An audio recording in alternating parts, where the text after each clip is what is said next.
আমিরে জামাত বাংলাদেশ জামাত ইসলামীর আমির এবং জাতীয় সংসদের প্রধান বিরোধী দলীয় নেতা জনাব ডাক্তার শফিকুর রহমান তার নিজের ভাষায় পররাষ্ট্রমন্ত্রী জনাব ডক্টর খলিলুর রহমানকে এক বিরল অভিনব প্রস্তাব দিয়েছেন, যেই প্রস্তাব নিয়ে রাজনীতিতে তোলপাড়।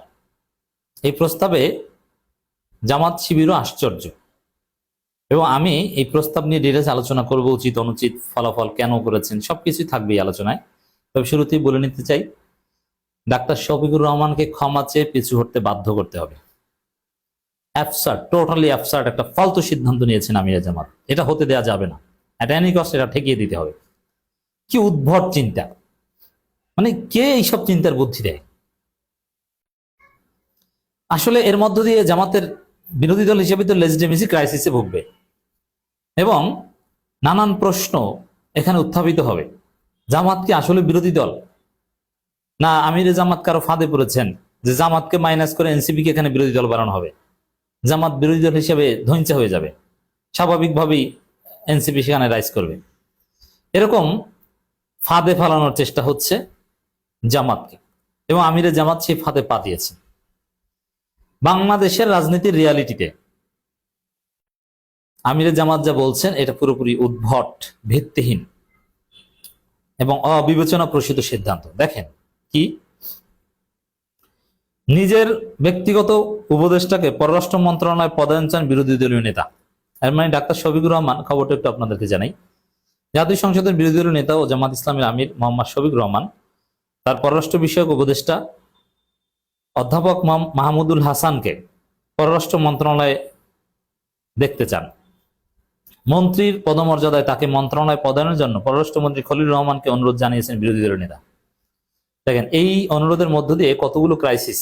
প্রথম কথা হচ্ছে যে এই আমিরে জামাতের যে পররাষ্ট্র বিষয়ক উপদেষ্টা অধ্যাপক মাহমুদুল হাসান, আমি দায়িত্ব নিয়ে বলছি, এই বাটপার, এই মাহমুদুল হাসান একজন ইতর শ্রেণীর বাটপার এবং কোথার কোনো অধ্যাপক নয়, ভুয়া অধ্যাপক, এক ভুয়া অধ্যাপক এবং এক চাপাবাজ এবং দুশ্চরিত্রা, কাজের মেয়েকে ধর্ষণ মামলায় অভিযুক্ত এবং তার বিবাহ কাণ্ড নিয়ে অনেক ঘটনা আছে। মানে আপাদমস্তক একজন শহুরে বাটপার। এ হচ্ছে আমিরে জামাতের পররাষ্ট্র বিষয়ক উপদেষ্টা। তাকে আবার অধ্যাপক হিসেবে চালিয়ে দেয়। তো জামাতের জেলায় জেলায় উপজেলায় উপজেলায় যেরকম হাজার হাজার ভুয়া অধ্যাপক, মানে কলেজে মাস্টারি করলেই নিজের নামের পিছনে অধ্যাপক লাগিয়ে দেয়, আবার কিন্ডারগার্টেনের প্রধান হলে নিজের নামের পিছনে অধ্যক্ষ প্রিন্সিপাল লাগিয়ে দেয়, ওই টাইপের এক ভুয়া অধ্যাপক হচ্ছে এই মাহমুদুল হাসান। তার পিএইচডি, এটা নিয়েও প্রশ্ন আছে, তার পিএইচডিও সঠিক পিএইচডি কিনা এটা নিয়ে যথেষ্ট সমালোচনা আছে। এই লোককে মন্ত্রী মর্যাদায় পররাষ্ট্র মন্ত্রণালয় পদায়ন চান, কি উদ্ভট, নাম্বার ওয়ান। দ্বিতীয় হচ্ছে, যদি মন্ত্রী মর্যাদায় পদায়ন এটার কোনো প্রয়োজন হয়, সাপোজ আমিরে জামাত কেন এই অনুরোধ করতে সাহস পেয়েছেন?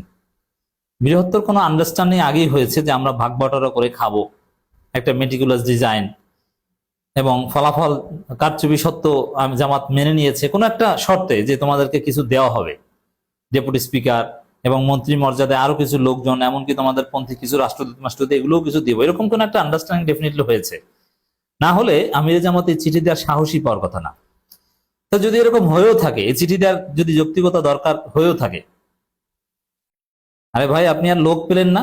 ব্যারিস্টার আবু বকর মোল্লা আছে, অত্যন্ত দক্ষ পররাষ্ট্র মন্ত্রণালয় বা এই পররাষ্ট্র নীতিতে দীর্ঘদিন জামাতের কূটনীতিক উইংয়ে কাজ করছেন। এখানে ডক্টর নকিব ভাই আছেন, তার এক ভাই এমপি হয়েছেন, নজিব মোমিনের ভাই ডক্টর নকিব যুক্তরাষ্ট্রের নর্থ ক্যারোলিনা ইউনিভার্সিটির একজন অ্যাসোসিয়েট প্রফেসর, সম্ভবত অত্যন্ত দক্ষ, ডিপ্লোমেসি বুঝেন এবং কাজ করেন। আরো অনেকেই আছে, সাবেক শিবির, অভাব নাই। তাদেরকে বাদ দিয়ে কোথাকার কি এক ভাড়াটিয়া, তাকে আপনি মন্ত্রী মর্যাদায় আপনি পররাষ্ট্র মন্ত্রণালয়ে পদায়ন চান, এটা তো আর একটা ফাজলামি। এছাড়া এই যে যুক্তি দিচ্ছেন, এই যুক্তিগুলো উদ্ভট, পৃথিবীতে এরকম কোনো নজির নেই। আর এখান থেকে একটা বিষয় স্পষ্ট যে এই 2-3 দিন আগে খলিলুর রহমানের পদত্যাগের দাবিতে, তাকে গ্রেপ্তারের দাবিতে জামাত রাজপথে মিছিল করলো, এখন তার কাছে ডাক্তার শফিকুর রহমান চিঠি দেয়। এটা কি ফাজলামি না? তাহলে মিছিল করলেন কেন? তো অবশ্য সেই মিছিল যখন করা হয়েছে বাইতুল মোকাররমের উত্তর গেটে, তখন আমিরে জামাত দেশে ছিলেন না, ওমরায় ছিলেন। তাহলে কি খলিলের বিরুদ্ধে মিছিলে আমিরে জামাত একমত ছিলেন না নাকি?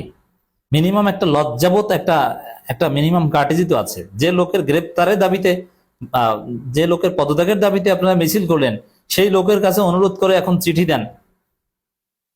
জামাতের রাজনীতি, আমিরে জামাত যদি এখান থেকে ক্ষমা চেয়ে পিছু না হটেন এই ধরনের ফাজলামি থেকে, জামাতের রাজনীতি ডুববে এই ডাক্তার শফিকুর রহমান হাত ধরে।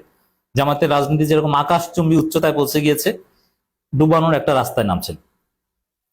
আর মন্ত্রীর মর্যাদায় পররাষ্ট্র মন্ত্রণালয়ে পদায়ন চান আমিরে জামাতের ব্যক্তিগত উপদেষ্টার। কেন? তাহলে কি সেই জাতীয় পার্টি টাইপের আপনার গৃহপালিত বিরোধী দল হতে চান? তো এই টাইপের আত্মঘাতী সিদ্ধান্ত নিলে জামাতকে ছাড়িয়ে যাবে এনসিপি, বিরোধী দল হইবে। এবং বিরাট একটা গোষ্ঠী কিন্তু এটা চায় যে বিরোধী দল বানাবে এনসিপি কে, জামাত ধৈর্য হয়ে থাকুক। এবার জামাত 68 দিয়েছে, সামনে 50-এর নিচে নামিয়ে দেওয়া হবে, আর 2-1টা সিট বেশি দিয়ে হলো এনসিপি কে উপরে উঠিয়ে দেওয়া হবে। এরকম প্ল্যান আছে। এবং বিএনপির বা ভারতের পরিকল্পনায় বিএনপির প্ল্যান 2042 সাল পর্যন্ত তারেক রহমানকে ক্ষমতায় রাখা। এবং এটা করতে হলে তো গৃহপালিত বিরোধী দল দরকার মনে হয় নাকি? তো জামাতকে সেটাই তো মনে হচ্ছে এই চিঠি দেখে। এবং তিনি মনে করেন, মানে ডাক্তার শফিকুর রহমান মনে করেন, এই পদায়নের মাধ্যমে বিরোধী দলের পররাষ্ট্র নীতি সমূহ সরকারের কাছে উপস্থাপন, পর্যালোচনা এবং আন্তর্জাতিক সম্পর্কে ভারসাম্য রক্ষা করা হবে। না, এটা ফরেন পলিসির একটা স্টুপিড চিন্তা। আমরা তো পররাষ্ট্রনীতি বুঝি, আমি আন্তর্জাতিক সম্পর্কের ছাত্র এবং শিক্ষক, আমি জানি ভালোভাবে এটা। পৃথিবীর কোথাও বিরোধী দলের প্রতিনিধি সরকারে থাকে এবং তাও আবার পররাষ্ট্র মন্ত্রণালয়ে, এবং এটা বিরোধী দলের পররাষ্ট্রনীতি সরকারের কাছে উপস্থাপন করে এবং এর মাধ্যমে ভারসাম্য রক্ষা করা হয়, এটা একটা স্টুপিড চিন্তা, নন একাডেমিক ফালতু চিন্তা। একটা এর কোনো প্রেসিডেন্স কোথাও নাই। অতএব এটা একটা উদ্ভট, এটার কোনো এক্সপেরিমেন্ট পৃথিবীর কোথাও হয়নি। এটা কি ওই ভুয়ো প্রফেসরের বুদ্ধি মনে হয়? এই ভুয়ো প্রফেসর মাহমুদুল হাসানের ফাঁদে পড়েছেন কিনা আমিরে জামাত, হুনস। সেটিতে বিরোধী দলের নেতা বলেন, অধ্যাপক মোহাম্মদ মাহমুদুল হাসান তার পররাষ্ট্র বিষয়ক উপদেষ্টার দক্ষতার সঙ্গে কূটনৈতিক দায়িত্ব পালন করে যাচ্ছেন। না, কোনো দক্ষতার সাথে করেন নাই, এগুলো সব চাপাবাজি, ভুয়ো কথা। এই মাহমুদুল হাসান সাবেক শিবিরদের যে, অথবা আন্তর্জাতিক রাজনীতির যে সমীকরণ, যেটা ওখানে কলা গাছ বসিয়ে দিল হয়তো বা যেটা পেত, আওয়ামী লীগ নাই, জামাত তো এমনিতেই গুরুত্ব পাবে, জামাতের প্রতি আকর্ষণ বাড়বে, অনেক বিষয় যেটা অটো জামাত পেয়েছে, ওইগুলোর ফাও ক্রেডিট নিচ্ছেন এই ভুয়া প্রফেসর। এর মাধ্যমে জাতিসংঘ, মানে তিনি এই করেছেন সেই করেছেন, অনেক কিছু বলছেন, মানে অনেক উপরে উঠিয়ে দিয়েছেন এই ভুয়া প্রফেসরকে। নিজের পররাষ্ট্র বিষয়ক উপদেষ্টা মন্ত্রণালয় পদায়নের প্রস্তাবকে নতুন ও অভিনব হিসাবে অভিহিত করেছেন বিরোধী দলের নেতা।